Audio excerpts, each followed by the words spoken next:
Alright, so today I'm going to give you guys an update on Esmeralda. This is going to be the 2002 530i, and I just want to walk through some things that have been going on. This thing is a project. I've been at school, so I haven't been able to get around to it, but here we are, we got her, and I want to go over some things that are going on. So as you can see, we have a pretty thick layer of dust. Right now, I've got the wheels off. I'm about to take the calipers off, and that is just to relieve some of the tension that's going to be on those brake lines as the subframe drops out as I change out the oil pan gasket. So that's the whole reason that I've got this car up on the stands, is to change out that oil pan gasket. So you can see here I've got my engine brace, I've got those front wheels off, taking the brakes off. I've already drained out the oil pan, and let me tell you, if you are wanting to do this job by hacking the oil pan gasket in half, you can try. But from my experience with this vehicle, and I have coilovers on it, so it's a little bit lower, things might be a little bit tighter, I'm not too sure, but it is an absolute nightmare, and cutting it and trying to slide it in there is very difficult. If you're wanting to go for it, but let me tell you, I've already spent many hours, upwards of 12 hours, trying to finagle the thing to get an oil pan gasket in there.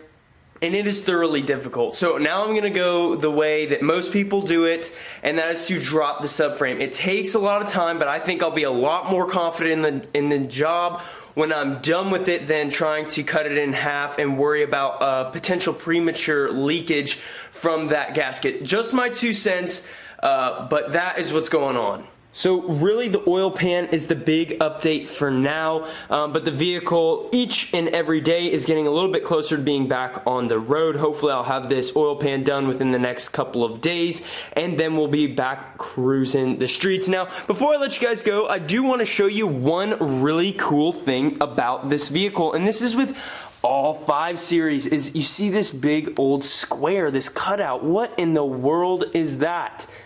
That, my friends, is a fully functional brake duct, and that is coming in from that front bumper. Fully functional, which is super cool. So a lot of cars nowadays will have these fancy-dancy bumpers that really do absolutely nothing. They've got a whole bunch of grills, and a little bit of the grill might help to cool the radiator or let air into the engine bay. But here in the front, you can see that little daylight coming from back behind. You have these cutouts in the front bumper, and that is to let air travel through the front bumper and cool the brakes as you drive.